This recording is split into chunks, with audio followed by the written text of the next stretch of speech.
Bengals fans are amazing. They're resilient, they're tough, but they're fun. And I'm really excited to hopefully meet a lot more of you. Isaac has the big game. Then we became a real balanced offense for the playoff run, which I thought was really important. He put on the greatest route running exhibition I have ever seen in my life. He was football 24/7, and that was the greatest part of Chad. At times, the early part, I would tell him when we were throwing deep passes, I said, don't wait too long, because I'm going to get away. If you ain't going to have the arm to get there. So, I want to run to the ball, Well, Duke, looks like Duke's in a waiting room. I don't want to keep Duke waiting. He gave us a very limited amount of time. I know he's a busy man. Duke, what's going on, big dog? How you doing, buddy? Jim, how are you, man? Thanks for having me on. Yeah, Hey. I'm real busy. I'm sitting on my porch. Yeah, well, hey. Have a little drink going on there. Joe Burrow has played in big games his entire life, and I would think he will be a steady hand at the bow of the ship. And I think I wouldn't be surprised if they take him all the way to the Super Bowl. I really wouldn't.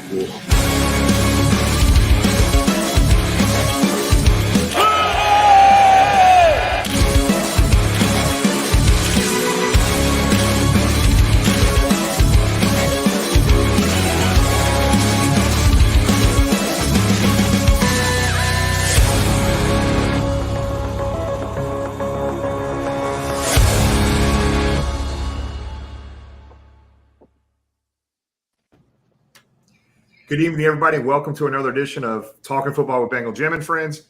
Guys, I know we're 0-2. We'll get to that in a minute, but we're going to get back on track against those New York Jets this Sunday. Guys, tonight, 8:05, we've got Making a Difference with Tony the Tiger coming up here. Charity updates with Tony. About 8:10, 8:15, we've got another On the Mark segment. You're going to love this one. Him and his daughter were involved in this. You're going to love it. And at 8:30, we have George Vogel, WLWT sports anchor at WLWT. Great dude, great insight. He'll be a lot of fun. He's going to have a half an hour of Bengals fans counseling for us starting at 8:30. But let's go through some things, James. We 3,000 followers, subscribers on YouTube. We broke over 3,000. We've been trying to push for that for a while. We got there. It's impressive. And as we put the ticker down below, if you're not a subscriber, please do so. I know right now, especially for the ladies watching, it's probably hard to concentrate. Jamie's on with no sleeves once again. So do your best. You guys called me to get on here in a hurry. I didn't have a chance. This is my lounge around the house shirt, all right? There's 4 other guys on the screen. Just try not to pull. That's not me. I'm producing today. That's not fair. That's not fair. But yes, we appreciate everyone that has subscribed. If you haven't done so, go ahead. Tony was going to roll his sleeves off, and we were going to kind of have a flex off, but Tony's opted to take the higher road here and give Jamie the spotlight. Thanks, as usual. Much appreciated. Always speaking of the that, spotlight, speaking of the spotlight, for all of Jamie's thousands and thousands of fans, he will be live with us next Tuesday night. We announced I can't wait. We will be at the Holy Grail, but we're going to not going to announce those guests for a couple more minutes. We have a couple segments to get through. Stay with us. James, I want to announce it. I want to announce it now. Come on, man. Come on. Trifecta of guests. Just hold tight, and we'll announce that here shortly. Tom, everything okay down there? I wanted to announce them Sunday night, and we weren't allowed to. But no, everything is not right with the world. We're gonna get to that, but everything is I think just as confident that things are gonna get better. But no, everything's good. We've got a great show set up tonight and ready to go. I think Tony's gonna kick us off. Yeah, we'll kick us off. One quick thing. We want to thank our buddies at Cincy Jungle for all they do. Anthony and the crew over there, we appreciate their support. And yes, Bengal Jim, go ahead. Yeah, let's do it. We got a couple more things before we get to Tony. Tom, I got one that's going to stump you today, brother. You're not getting this one for the first time in 3 years on this show. I'm going to stump Tom with an on this date in Cincinnati Bengals history. All right. September 20th, 1970. What significance does that have in Cincinnati football history? The Bengals' first win in Riverfront Stadium. So quarterbacked by the guy that ran and threw for the first touchdowns by the Bengals in that stadium. Sam Wyche. A lot of people forget that the beginning part of that division championship season was quarterbacked by Sam, and then the offense sputtered a little bit, and the Bengals had acquired Virgil Carter as Paul Brown always liked several quarterbacks that he could always be comfortable to put in the game. Never thought he could have enough, and Virgil Carter ended up coming in a very exciting fashion, leading the team to a division championship. No, a big, important win, and the very first Bengal win in Riverfront Stadium in their new stadium today against a powerhouse, the Oakland Raiders. Okay, Oakland Raiders. You cannot stump this guy. I have a question for Tom that might actually stump him. I've been stumped before. Are you ready? Yeah. What's your wedding anniversary? My wedding anniversary? It's actually the same day as our first date, May the 9th. What year? The first date or the anniversary? Your wedding anniversary. 1992. 1992. I tried, guys. I'm sorry. I tried. Oh man, I can't believe you did that live, man. That's pretty solid, Tom. That's pretty solid. So, real quick, I want to thank everybody. We had a couple. Tony hosted a Gold Star tailgates in the Batavia area, I think Amelia area last week. Had a huge crowd down there. Had a lot of fun. A lot of kids come in. This week I hosted one today. I literally just got back. Marc and I hosted one at the Mitchell location right here in the Cincinnati area. Had a great crowd there. If you have not been to one of the Gold Star restaurants when they do these tailgate things, Houday shows up. Houday's out there serving conies and three-ways and burgers to everybody at the place, throwing footballs around with the kids. You got to get to one of these things. They're a lot of fun. Tony, would you agree with that? I had a blast today. Yeah, it's really awesome. The pep rallies that they're doing. A lot of people came in, filled the place. A lot of kids. We had some competitions, giving away some prizes and that kind of thing. Coloring books were flying off the tables. It was a lot of fun. Yeah, are they doing one when I'm down there? Tuesday. They're doing one Tuesday, 5:30 to 6:30. Let's do it. What location? Do you know the location yet? Finneytown. Finneytown location, yeah. We'll talk about that a little later too. But hey, real quick, guys, I just got back really late last night. Us and the Bengal Roadies, Tony, us and the Bengal Roadies got back. I got back with the latest one. I took the latest flight out. I got back really late. Coach Cam was on here saying him and I were texting back and forth because I got out before he did. I got stuck 45 minutes in traffic at 1 o'clock in the morning coming home. So I'm running on fumes right now, guys, but I should be able to stay awake through this thing. But Dallas trip was a lot of fun. There you go. There you go, Cam. Cam's my dude, man. He's a great guy. Guys, real quick, talk about the tailgate in New York. There is a boatload of Cincinnati fans heading to New York for the game. We're not hosting our own tailgates. We're not driving a bus, but we are partnering with one of our Pro Football Ultimate Fan Association buddies, Jet Green Santa or Frank. This guy won Chop Champion. Last year we hung out with Tailgate Joe, great dude. Frank, I'm telling you, man, it is going to be a blast, guys. So check our social media, Facebook, Twitter, and YouTube. You've got to buy your pass in advance. There's a promo code to get you in for $40-45. Open liquor bar, beer, pop, water. And you talking about food, I've been to a lot of tailgates over a long period of time. Maybe the top shelf of food. This guy was a Chop champion. He's making buttermilk chicken sandwiches. He's making his homemade jalapeno corn dogs. This guy probably making homemade cannolis. I'm telling you, we had a group of 15 call today and get 15 passes for that. We're probably going to have several hundred at his tailgate. Great group of people. Expect a little razzing, nothing serious, but it'll probably be more Bengal fans tailgating with Frank than Jets fans. But make sure you check that out. If you're in New York, come by and see us and just visit with a bunch of other Bengal fans and a hell of a lot of great Jets fans we'll be hanging with as well. So really good stuff there. I can't wait to check out that tailgate. That sounds awesome. We had him on the show last year, right? Yep. Yeah. Hey guys, before we move on, I know we're all friends with Tom Sullivan on Facebook. I see he's commented on here. He put up a prayer request yesterday for his mom dealing with some stuff. So I want to let Tom know we're thinking of him and his family too. Yeah, man. Absolutely. Yeah, man. Prayers, buddy. I'll be thinking about you for sure. So let's get right into look, we don't have a duck race or anything tonight, but I think it's important that we have Tony on every single week no matter what we're doing, just give us kind of a charity update. So Tony, give us an update. Where are we at? What's going on in our charity world we've been working on? Sure. So you guys are doing great. Bengal Nation, as always, supporting our effort to help local charities. We're sitting at $36,186 that we've been able to collect. That's awesome. It's way ahead of where we were last year. Believe it or not, our goal is 75,000 for this year, and we're almost at our halfway mark, which is 37,500. So I just got to give applause to you guys. Appreciate everything that you guys are doing. Keep it up, and it's helping a lot of different people out there. We do have a little slight change with our duck race that we have scheduled for next week. We're going to go ahead and push that out another week to October 4th. And the only reason is because we're doing that live show, and we want to limit our technical difficulties as much as possible since we're going to be live on site there. So just note that we are going to run that another week for that awesome Ring of Honor package that we put together for you guys. So some winners going to have. We actually tried to organize a live duck race, but the Holy Grail just didn't want the heat. We're right there on the Ohio River. Why can't we just run down and watch it and run back up and do the show?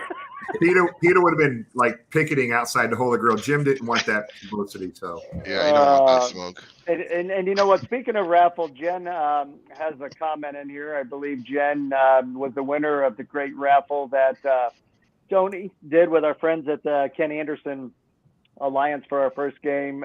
Spraying the jersey. Send us a picture of that, Jen. We'll get that on social media. We'd love to see you and the family there, and appreciate the donations, and kudos to again to Tony for putting that all together. We got to show this graphic. It's just too cool not to look at that show with Tony there. We appreciate all his hard work in this. And just to touch on, if you missed last week's show, from now until October 4th, Tony, it is the Alzheimer's Association, which as we talked about last week, is near and dear to our heart. Personally, for me, I have a mom in memory care now that is dealing with that, and so many people we talk to, it unfortunately has affected them. It's something that doesn't get better as of now. You just try to cope with it best you can. So every dollar that you contribute, we certainly appreciate. And as we said all year, and as we've done in the past, 100% transparent on all the funds that are brought in. Tony does a great job of posting that along with Jimmy. We have that 501c3 now to show where all those funds go, and as everybody's done for the last however many years. We appreciate your graciousness and everything you do for the charity.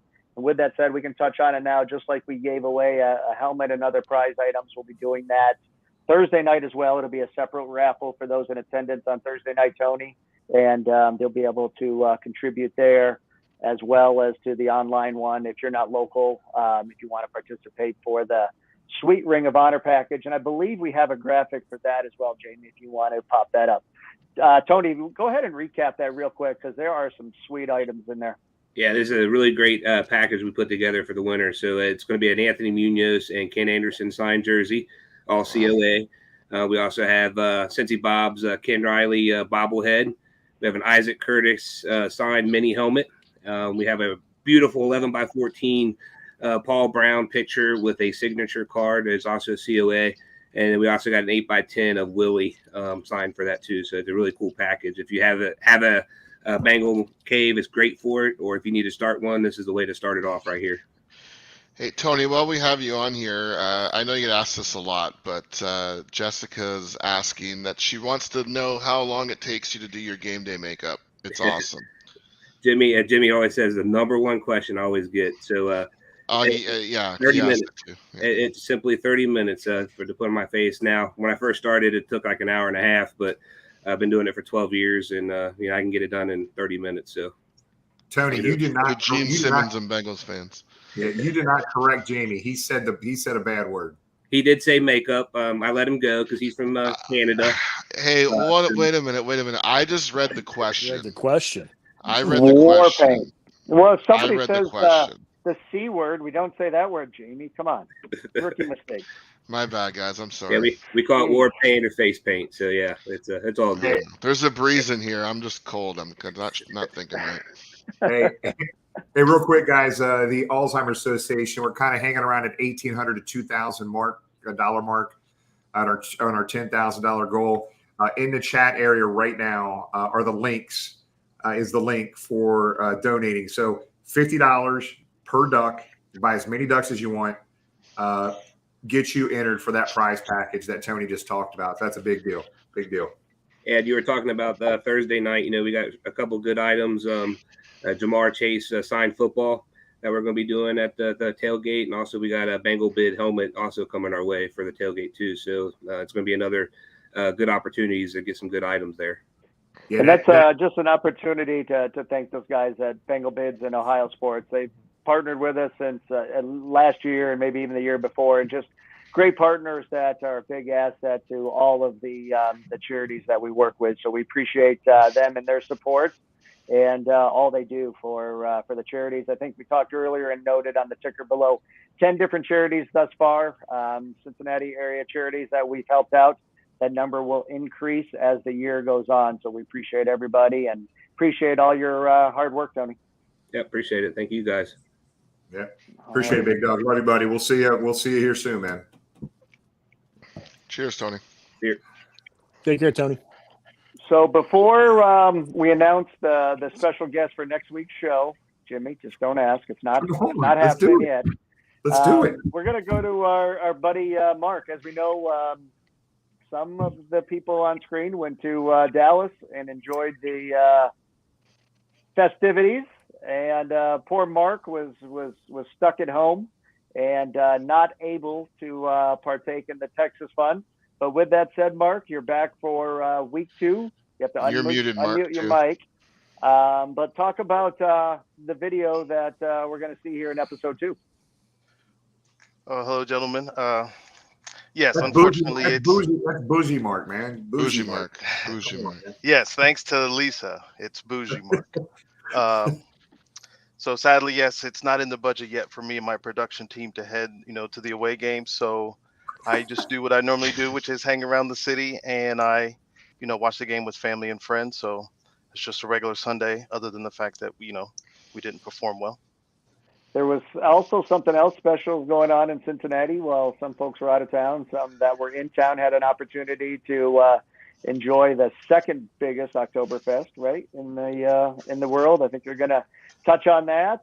And anything else we need to know before Jamie hits the play button? Well, just a disappointing week again, sadly for the second week in a row. But I think we're going to pick it up. I feel the spirit this week. All right, Jamie, let's roll it. Here we go. Greetings. This is your host, Marc, back again with another installment of On the Mark. As you know, the boys are out in Dallas, so there is no Bengal Gyms block party to attend down by the mighty Ohio. It does not mean that the show stops. Over the weekend, there was a lot going on in Cincinnati. UC played Miami at Paycor Stadium. There was also the second largest Oktoberfest in the world going on over the weekend. Oktoberfest in Cincinnati. We have a few pictures of that. We also have some pictures of the away crew down in Dallas and also some fan interviews. So hope you enjoy. Uday.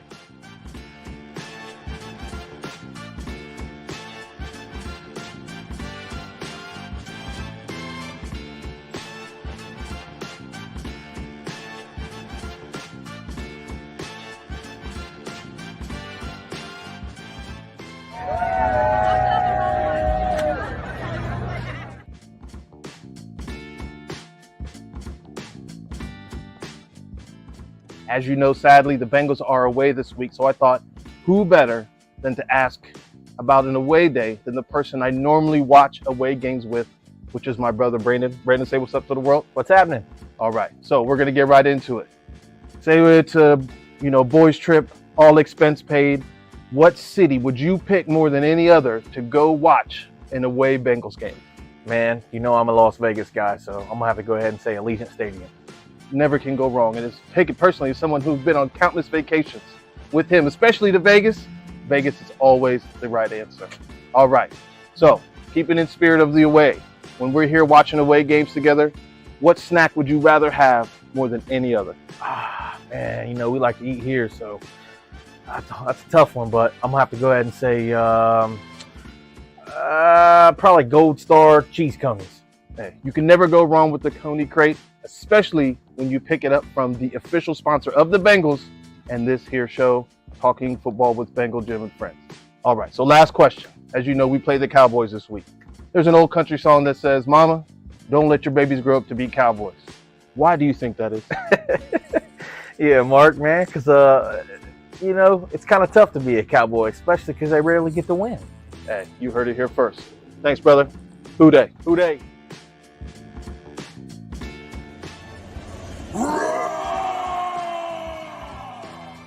Who dey, baby? Who dey? Let's go, baby!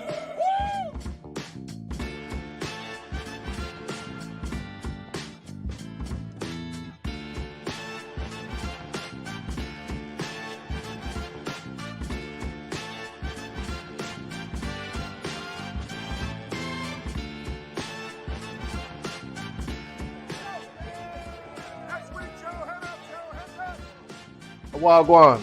We're back again here on the Mark, keeping up with the theme of this week, which is away. I thought I'd interview another member of my away day watching, my protege Brooklyn. Brooklyn, say hello. Hi. So I'm gonna ask her a few questions. First question: if you could go to any NFL city and watch the Bengals play, what stadium would you want to go to? Steelers Stadium, so we can watch the Bengals win. Oh, woman after my own heart. Can never go wrong with going up to the city near West Virginia to watch the Bengals get it done. Where would you go? If I had to pick, I would probably say Denver. Just all the years watching on TV, seeing all the mountains in the backdrop, all the fun things you could do before and after the game, hiking. Denver just looks like a wonderful place to go. So I'd probably pick the Mile High City. All right, second question. What is your favorite game day snack when Dad's at home going crazy watching the Bengals? Cheese fries. What would your snack? If I had to choose, I'd probably say chicken wings, barbecue, plain, garlic. Doesn't matter. Make them at the house sometimes. Sometimes we buy them, but you can never go wrong with the chicken. That's one of my favorites too. Nice. So, Brooklyn, I have to ask. This is a little bit before your time, but there's an old song that says, Mama, don't let your babies grow up to be cowboys. Why do you think that is, Brooklyn? Because we're Bengals fans, not Cowboy fans. Perfect answer. Who dey, baby? Who dey? And we're back. Well done, brother. Well done. That was great. Hey, hold on. I know Brooklyn is watching right now. Brooklyn, you better be ready when you go to school tomorrow. People will be asking for your autograph. You're a TV star now, Brooklyn. Good job. That was awesome. Thank God I had her on. She carried the show for sure this week. Nice work, Mark. Hopefully you changed your T-shirt in between when you filmed that and tonight's show. I wear this all week just to be prepared for the show. Well, we appreciate another away game this week. Can't wait to see what you decide for this week's show. And then I think this is going to segue perfect.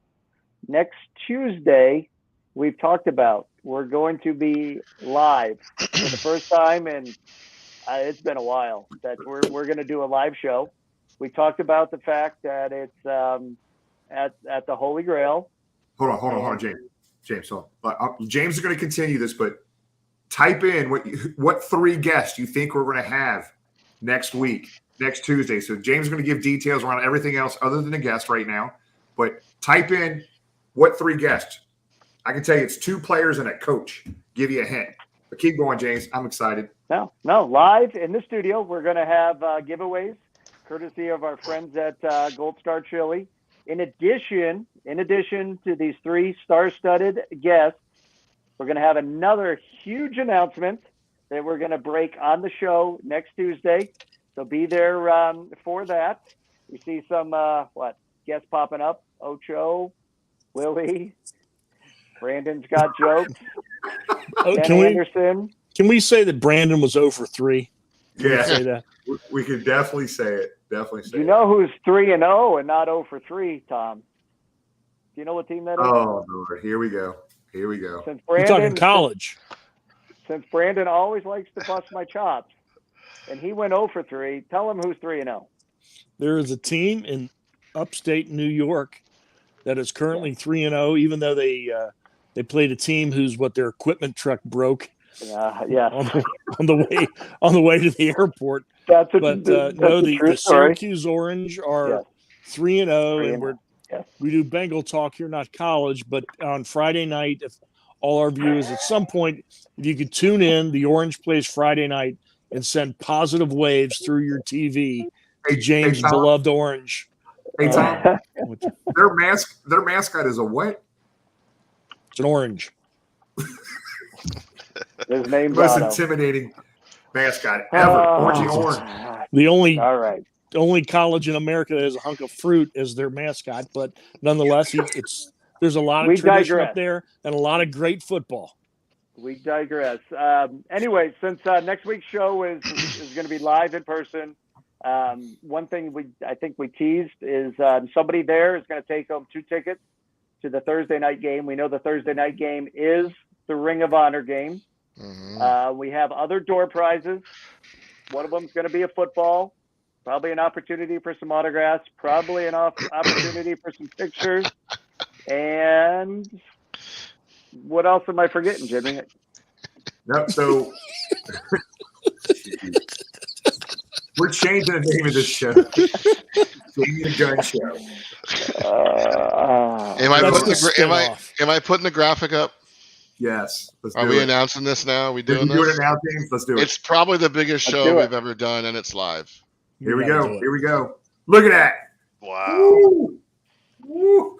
Willie Anderson, Isaac Curtis, Paul Alexander. We're going to be talking Ring of Honor, obviously, with Isaac and Willie. Paul's very involved right now helping Willie on Hall of Fame stuff, which we'll be able to talk about that night and get into some detail on. But Paul Alexander, Willie Anderson, and Isaac Curtis next Tuesday night, 7:30 at the Holy Grail. And I'm telling you guys, you're going to want to get there early. I talked to Jim at the Holy Grail. The capacity down there is about 300. And I kid you not, man, we're giving away 2 tickets to the game that Thursday night. A lot of other door prizes we're giving away. Probably do some raffle and some fundraising for a charity that night. But 7:30, it starts at 7:30. I'm telling you better get down there early because it is going to be a packed house down there. And I think probably put that graphic back up. This one, Jamie, this is probably for you because you're going to be there without your sleeves on. Is that correct? Hold on a second. Hold on. You want this back up? No. This graphic in the bottom right with the 2 stars in their eyes. I think Haley's excited. Oh, Haley's excited. Yeah, well, yes. You know. Haley. Don't encourage this. No, I'm excited. I mean, it's funny because I was coming down for the Thursday game anyway, and I messaged, talked to you guys about maybe we should put together a live show, and I'll come down a couple days early, and then somehow that transitioned into like the biggest live show we've ever done, and a road trip to New York as well. So it's gonna be really fun next week. Really. Yeah. So this Sunday, if you've never met Jamie from Canada, he's going to be in New York with us, tailgating, going to the game. And you get to see him right here live in Cincinnati, Tuesday night, 7:30 at the Holy Grail. Nobody cares, but okay. Yeah, they do. What are you talking about? I'm excited to see you again. Excuse me, Willie. Excuse me, Willie. Paul, where's Jamie? Excuse me. So Marissa Contapelli just checks a bunch of X's and O's and hearts and stuff. She's going to be there for sure. Oh, yeah, I bet she will. So once again, special start time, 7:30 next Tuesday night at the Holy Grail. Join us in person. We talked to Dell, the Kenny's Day Drinking Lager, courtesy of 16 Lots. They will have that on tap there, available for purchase. So come down and join us. It's going to be a lot of fun and a lead up to the obviously the exciting game on Thursday, where 2 of our guests are going to be inducted as the 5th and 6th enshrinees. Is enshrinees a word into the Bengals Ring of Honor? So that said, without further ado, we have our next guest. We're excited to join him. First time that we've had him on here as part of Bengal Jim and Friends. Tom, would you like to do the introduction? Absolutely. He is the lead sports anchor at WLWT Channel 5 here in Cincinnati for all of our viewers outside of Cincinnati, and the dean of all Cincinnati sportscasters. I can't think of anybody who has been with one station here in Cincinnati for such a long period of time and covers sports objectively, but still hurts with us fans when we lose, and still, shows joy when our teams win and go to the Super Bowl. So, in fact, he might be the only guy that covered the Bengals' last 2 trips to the Super Bowl. But we're very appreciative he was able to carve some time out for us tonight. He particularly does a great job covering the Bengals. From Channel 5, George Vogel. Gents, how are you? Good to be here. Here he is. Welcome. Look at that professional studio, headsets, tie. Well, a tie? You're still wearing a tie. I got to work tonight, man. Everybody wants to look like Jamie. I just turned the light off, and I don't know if this lighting looks right or not. No, you're good. You're good. You look good. You look good. You look good. George, let's get this thing kicked off. I think I scared the hell out of George about half an hour ago when I told you better be ready for this, because we got some very tough questions for George. Not really George, but it is true though. You can't go 15-2 unless you lose 2 games, right? Correct. Yeah, they're well on their way. They got one part of that covered. Now they got to cover the other part.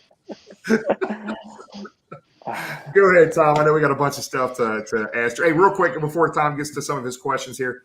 Guys, as you're in the chat area, make sure whatever you want to throw by George, go ahead and throw it in the chat area. We'll try to get to as many as we can. And we appreciate George being with us. And right now we're streaming live to Facebook, Twitter, and YouTube. Any questions for George, just pop them in there. We'll get them up. But go ahead, Tom. George, I asked this of some other media, some of which you've mentored over the years. And that is, what is your sense? Because you're down there all the time. You're with these guys. Have you sensed any, have they leaned off the gas at all? Are they not as determined as last year? Have you gotten any sense of that, especially with the slow start of the team? Well, it's interesting because pretty much since COVID, I haven't been down there as much as like I used to be there all the time. And now my job's changed a little bit. The business has changed a little bit. But I don't think that's what it is with this team.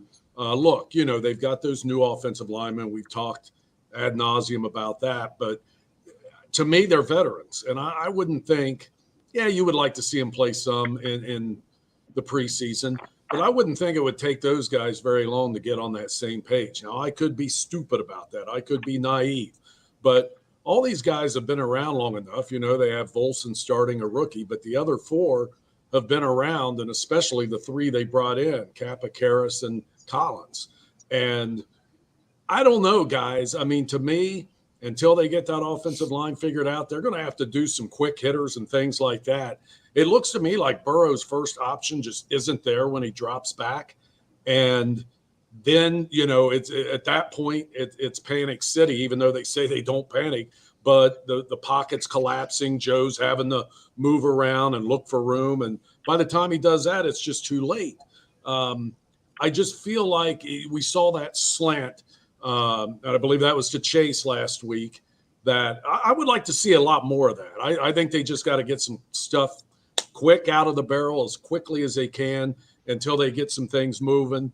I'd like to see a little more play action, but we'll see. But I don't think they've taken – I don't think these guys take the their foot off the pedal at all, because – these are veterans that know what it takes. The young guys came in. They know how much fun they had last year during that run. I think they want to keep that going. Why wouldn't you? And they know what it took to get there. And I think, they're smart enough to figure it out and get it done again. I'm not saying they'll go to the Super Bowl, but I do think they'll get this thing turned around. But it is surprising how clunky that offense has looked these first 2 games. George, and you brought up the offensive line, and as we well know from going through those powerful teams in the 80s, the clunker teams in the 90s, when the Bengals don't have good offensive line play, everything falls apart. Yeah. We've had Bengal legends like Anthony Munoz and Joe Walter on who have stressed, and without us prompting, but they always said one of the great things about those lines just wasn't the talent of those guys, but the communication. Anthony will talk about he and Bruce Reimers never called out signals after a certain down. It was just how they looked at each other or how they lightly nodded at each other. And Joe Walters said he and Max Montoya had the same thing. Do you think it's just time? I mean, Lyle Collins didn't start practicing 100% till the preseason games were over. Right. Do you think it's just a matter of time? Because certainly those guys have proven they've got the talent. Yeah, I think you're right there. I think that's part of it. I think, when you talk about that line you're talking about, the best one the Bengals ever had, when those guys can pull stuff off like that, you got to play together for a while. I thought they would at least be competent out of the box, though. But, yeah, I mean, and with Collins, is he 100% healthy? Because he couldn't play some, couldn't practice some in preseason. And I would like to think they wouldn't run him out there if he couldn't do the job. I don't know what's going on there. He had a rough time on Sunday, but who wouldn't against Parsons? I mean, that guy's a freak. But, the Bengals have to find a way to give him some help if that's going to be an issue and account for that guy on every play. And I don't know what's going on there, guys, but I think, look, Collins has had success. Cap has had success. Karras has had success. So I think they'll find it. It's just frustrating getting to that point. And quite honestly, I didn't think it would take very long, but maybe it takes longer than I thought. Yeah, George, thank you for joining us. You mentioned the fact of is Lyle Collins 100% healthy? We know the offseason that Joe Burrow had with the appendix. Any chance that he's not 110% from that surgery? I would say yes, and I'll tell you why. Interestingly enough, about a month ago, I get woke up at like 6:30 in the morning by my wife who says, I think I have appendicitis. I got to go to the hospital. And she did. And they took hers out. Now, I'm not comparing her to Joe Burrow. She's a little bit older. And she wasn't throwing a football a week later, but hers didn't burst. Joe's burst. And I'm just wondering if there isn't a little residual with that because, they do these fairly non-invasive surgeries. But even today, my wife, who has had a month, was saying how these wounds still hurt and they still pull and they still tug and there's scar tissue and all that. Now, I'm not saying it's, is it affecting his play that much? I don't know, but I do know he wasn't able to do a whole lot of work the first couple of weeks of August. And sometimes it takes time to get your body back right and your rhythm back right and just everything feeling right. And that could play into it. I certainly am not a doctor, but just based on what I've seen, firsthand, there could still be a little lingering issue there. Nothing that's going to, chop him down or should they, let him rest a little bit. I don't think it's that bad, but there could be a little nagging thing here and there. And just the fact that he didn't get a lot of that work that he would normally get, maybe he's having a little time getting up to speed as well. Yeah, hey, George, I'll tell you, it's interesting. Going into the season, my biggest concern, just talk about this Dallas game. My biggest concern was left guard, right? And Bolson graded out I think I saw on PFF the highest graded rookie offensive line in the entire NFL for week 2. Played outstanding. Our guards and our centers has not been the issue. Right. I am just baffled right now. Jonah Williams. Our right and left tackle have been just miserably bad. But the looking at the positive, right? I think we get back on track this week. They got time to fix some of the things that are going on. But I tell you what, that defense for 2 weeks has kept us in these 2 games, George. Oh, well, look at that Pittsburgh game. 5 turnovers to none, and they're still right there and should have won the game. I mean, the extra point should have won the game. The defense has played very well. Took them a little bit against Dallas to figure out what the heck Cooper Rush and company were doing. But once they did, I mean, they were shut down until that frustrating final drive. The defense is playing well and playing well enough. If you're holding, really, guys, with this offense, you're holding the team to 20 points a game, you're winning. You're winning darn near every week with this bunch. So if the defense can continue to do what it's been doing, and the offense finds its way, which I do believe it will, then things are going to straighten out in a hurry. And look, we've seen teams, and we saw this one do it last year. You know, when they lost to the Jets last year, or lost to the Browns, did anyone think this was going to be the Bengals team that won the first playoff game in 30 years? Probably not, but they did it because they finally found their footing. They got on a roll. And, you know, by the middle of December, the guys on the network shows were going crazy. Like, hey, there's something going on in Cincinnati and people better pay attention because this team's got a path to the playoffs. And if they get in, look out. And that's what they did. So that gives me hope that they can find it. And once they do find it, and they're doing some of the stuff they did last year, you know, in December and January, they're going to be a tough out. They're going to be tough to beat. George, what's your?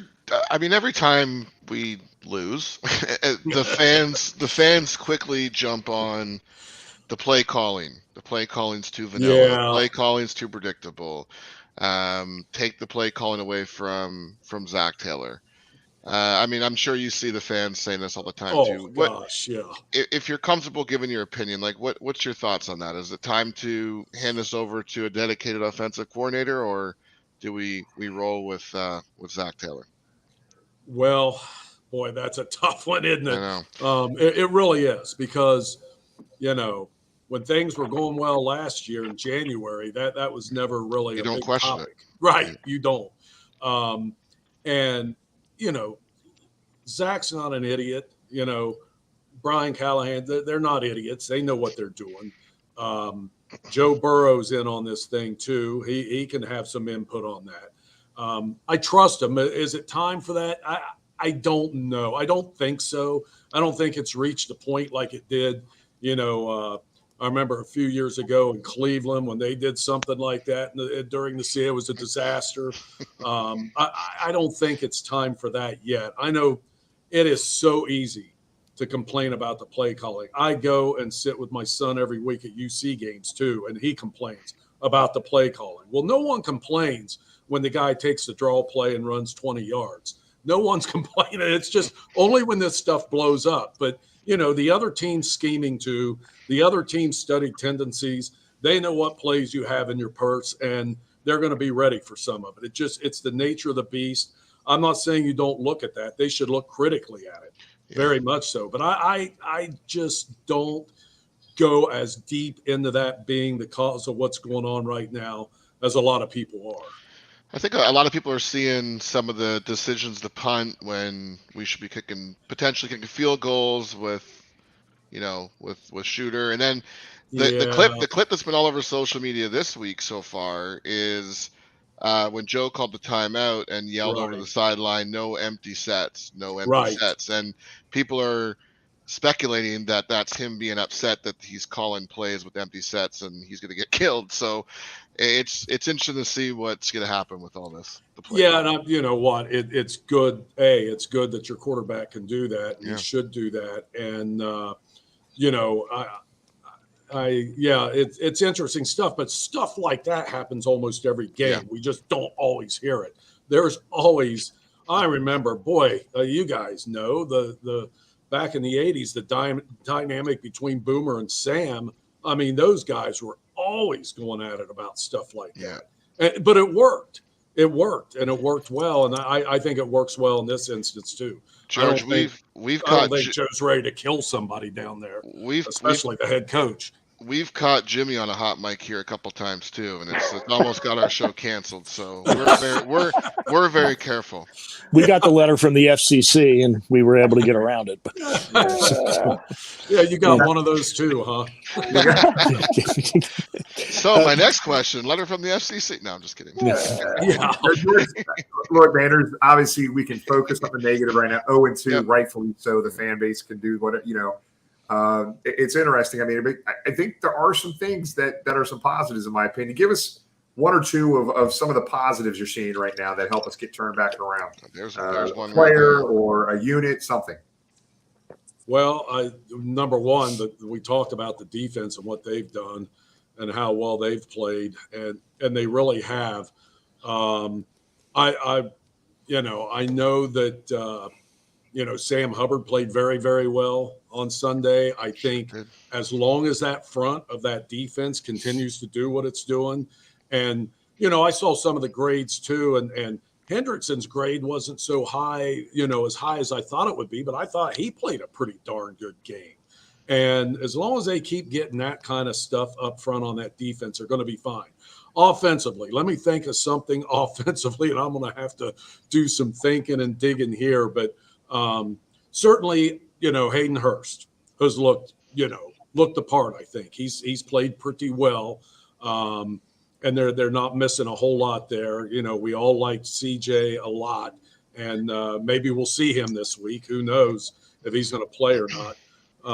But I think Hurst has kind of filled that role and seems to be fitting in. I think they just got to find a way to get that ball to Chase more than what they did. They got it to him some this past week, but he's got to get those short passes and turn them into long gains. That's a lot of what happened last year that was good. Yeah, and you see the defenses they're playing against are playing a shell, man. They're taking away the big play. So we got to take what they give us and break some tackles at the end of the day. But this is Jennifer makes a good point here, because you talk about elite. This DJ Reader has absolutely been elite every damn week, week in and week out. Tony and I were in Dallas. We're taking an elevator out, and the entire family was on the elevator after the game with us, heading out of Dallas, and they're as upset as we are as fans. But DJ has been balling out. Yep, no doubt about it. And sometimes, look, I think he's played pretty well since he's been here. And you start taking some of that for granted, and you shouldn't. It's like, back in the days of Crumryer, when it's like, sure, he had a good game, but Reader's been really good for them. That was a great signing by the Bengals. And that signaled to me, that was almost like one of those signings where it's like, my God, they're getting this thing right. And look, I was thrilled to death with the signings they had last offseason, and I still think it'll pan out. I'm going to stick to that. It's just taking a little longer than what we thought. Yeah. One thing go ahead. No, the last thing on that. Sorry, James. It's interesting. So as a fan, I'm talking to the fans that are watching right now.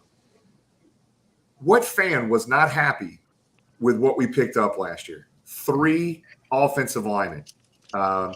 And drafting a guard and picking up a great tight end. There's not a fan that's watching this right now that didn't think those were great pickups at the time, right? We felt they did everything they were supposed to do to address the needs to take this team to the next level. On paper, they were better than what they were last year. And here we are 2 games in. I really do think a combination of a lot of things are not on the same page, lack of playing together. You got 4 offensive linemen that have not played together until opening day against the city near West Virginia. So I think it's a combination of a lot of those things, and I got a lot of these things are fixable, and it's something they can fix. But man, in the offseason, I mean, every Bengal fan was excited as hell to pick up the 3 offensive linemen, pick up Bolson, pick up Hayden Hurst, keep that defensive unit together. We were excited about that, guys, and it's just not going our way right now. Remember back to the Collins watch, people going crazy. He was in town, and I argue with a lot of my friends who are obviously fans of other teams, saying, and we are the most improved team in the offseason. We fixed the problem that, in my opinion, lost us the Super Bowl, and it's not panned out. It's looked bad, and they remind me constantly that I might be wrong about that, but hopefully it turns around. James, you have a question someone asked in the chat. You want to throw up? Yeah, this has been brought up several times in the chat by a couple different people. We saw in week 1 the concussion that T. Higgins had, put him out of the game early.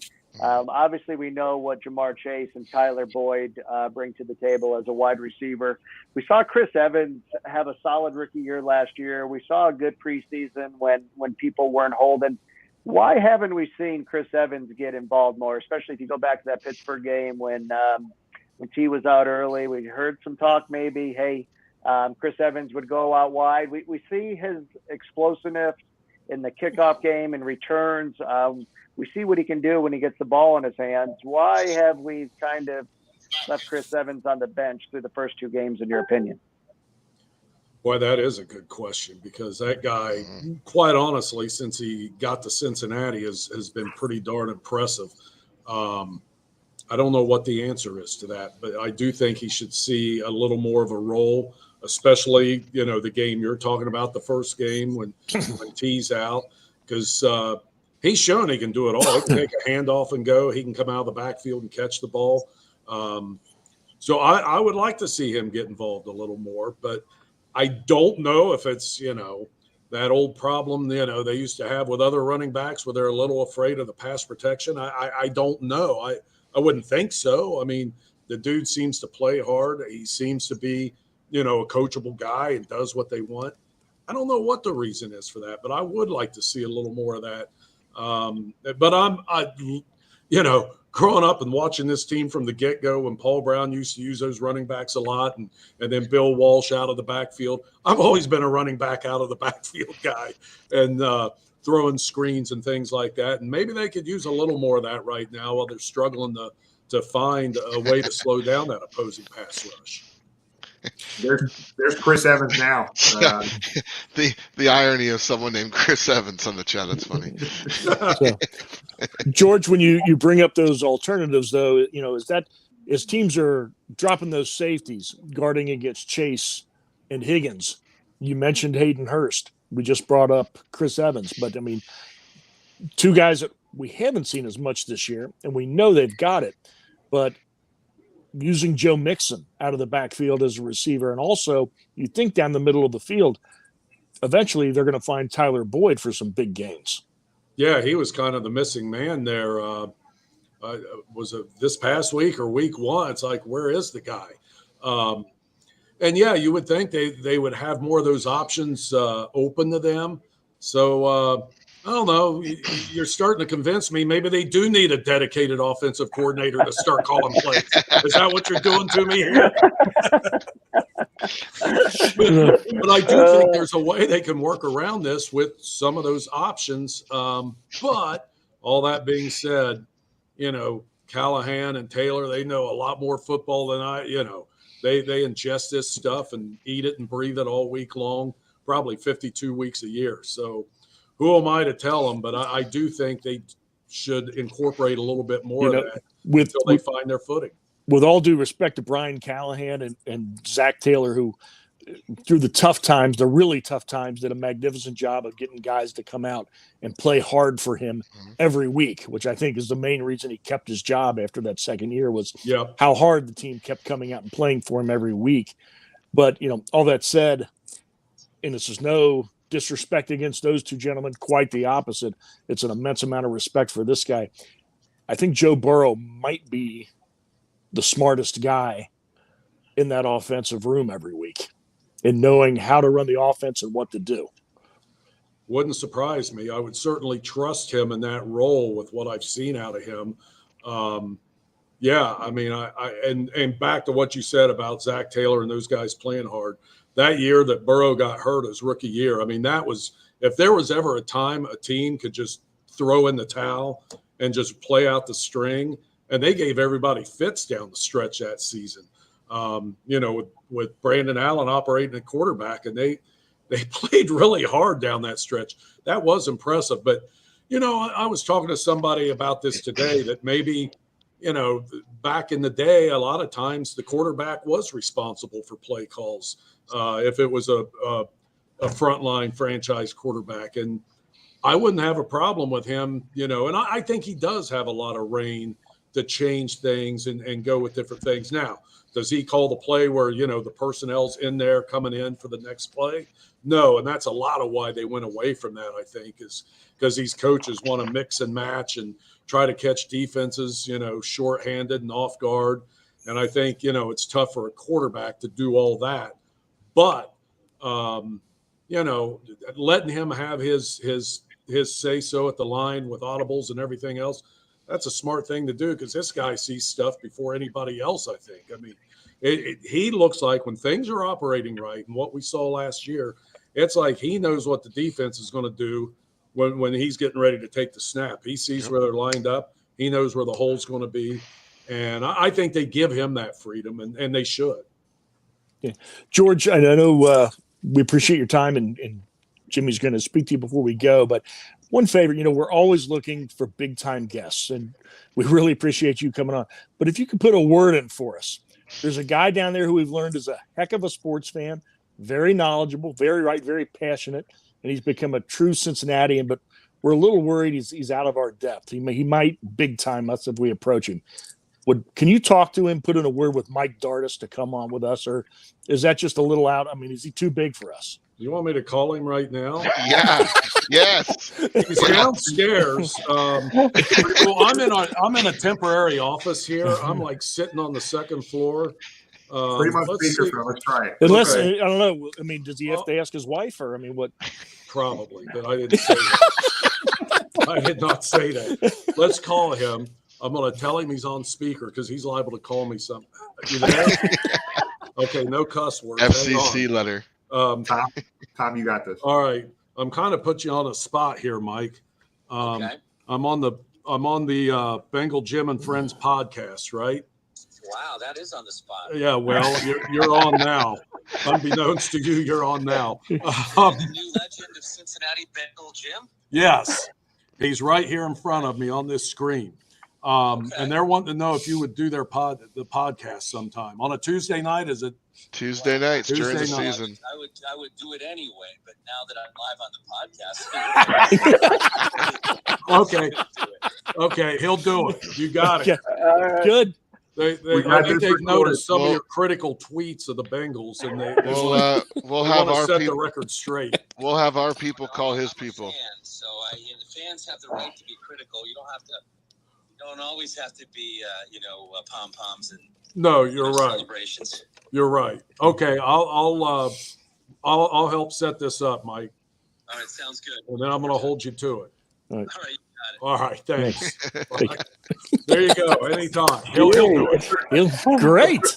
Hey, Jimmy, do you want to invite George down next Tuesday night? Yeah, George, you're more than welcome Tuesday night. If you're not doing anything, 7:30 Holy Grail. We're buying your beer and your dinner for you.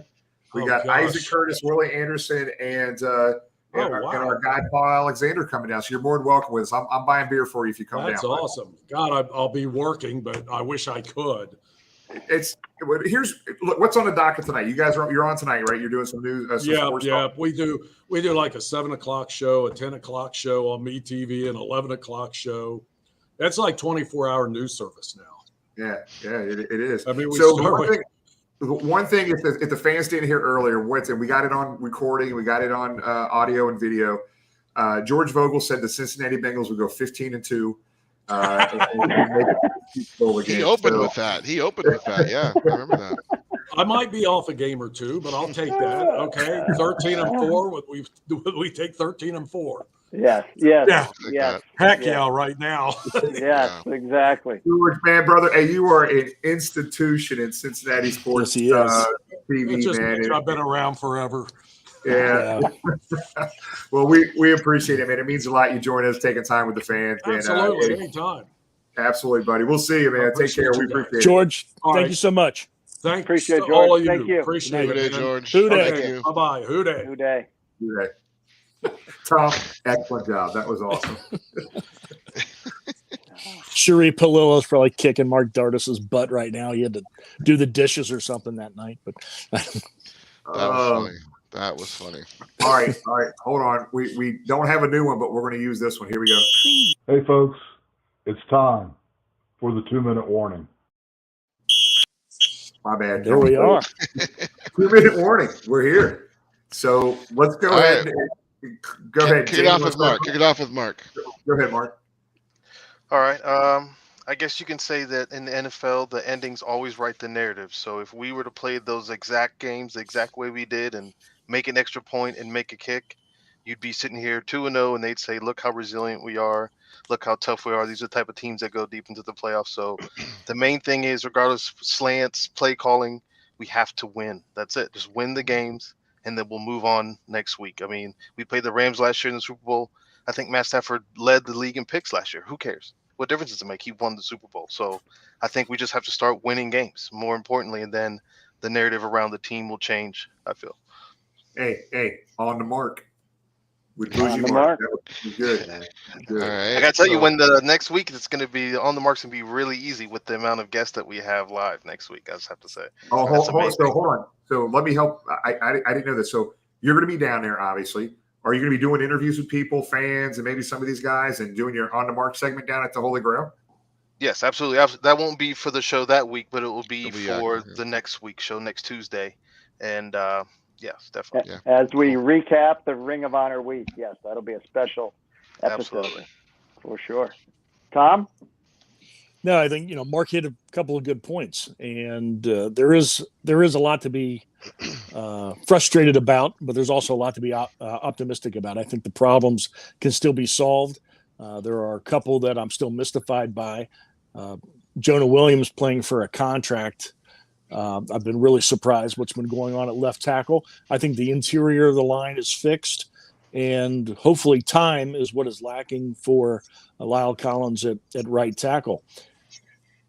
Us having a number 7 defense overall in the NFL, I know week 18, if we're 7th in the league on defense and things fall into place on offense, we'll be feeling very good about this team and another playoff run. So I think there's a lot to be optimistic about.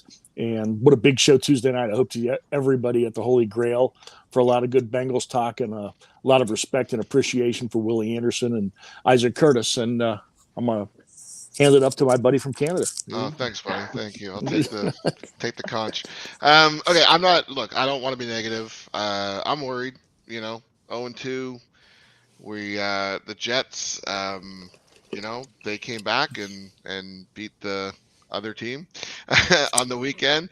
And then, it's a must-win game. And Bengal Jim, you posted that on social media, I think, today. It's a must-win game this Sunday in New York, because the next week you've got a very hot Dolphins team coming in.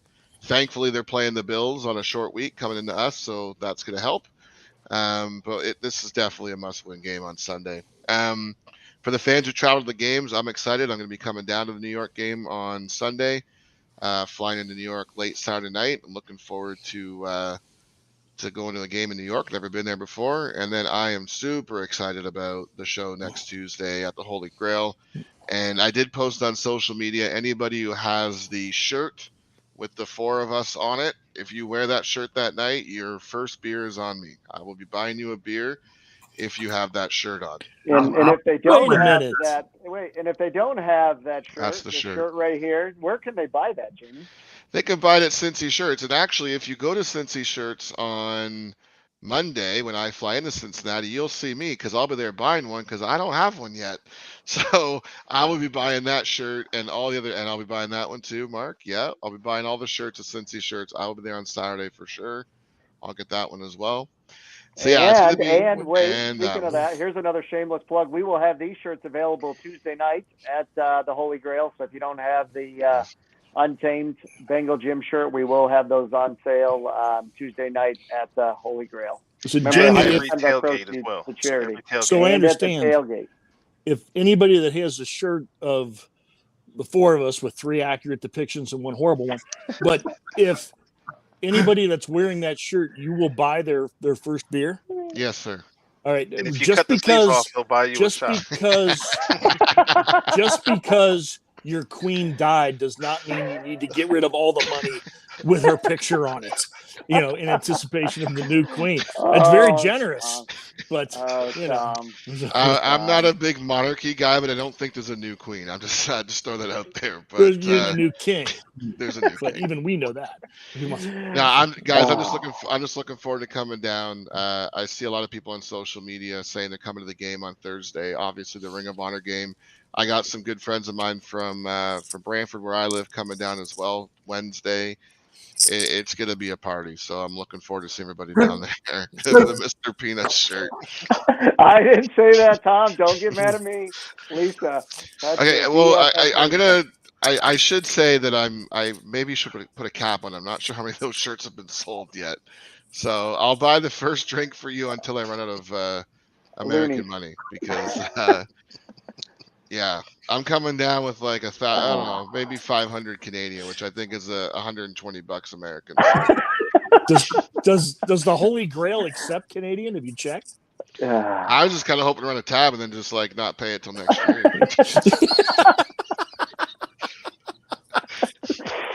Or not pay it at all, like somebody we know. Anyway, can you imagine the damage we're gonna do live?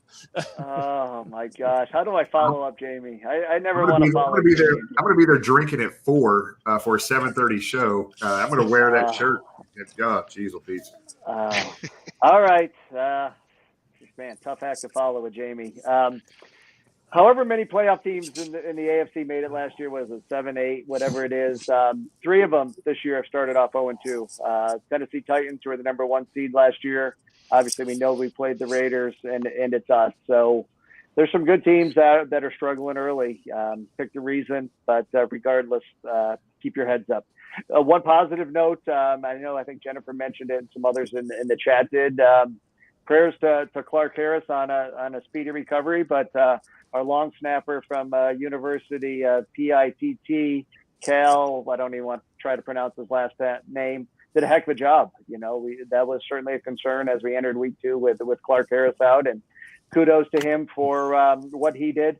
As we mentioned, if you can pop up the graphic again, 7:30, remember, special time next week at the Holy Grail with those special guests. We also have another huge announcement next Tuesday night. We're going to have a guest there. We're going to break that live. We know what a great partner Gold Star has been with us thus far for this season. We have another new partner that we're going to announce that will take effect starting Thursday night game. And stay tuned for that. Hopefully you can join us in person. If you're out of town, tune in online and keep the faith. Bring home the win from New York, Jamie and Jim, and keep the heads up. Yep. Tom, just to let you know, I just got a text from Mike Dardis. This is Mike Dardis. Vogel asked if I could get your phone number. Let's do it. So he's in. I just got to give him whatever Tuesdays we want, but he just texted me to kind of follow up on James. Guys, look, man, the success of the team last year, the positivity. Look, I know it's tough right now. It's 0-2. I have to stay positive because that's just who I am. I can't live in a negative cloud over my head all the time and thinking everything's going to go wrong. It has through 2 weeks for the most part. Remember, there's peaks and valleys to a season, guys.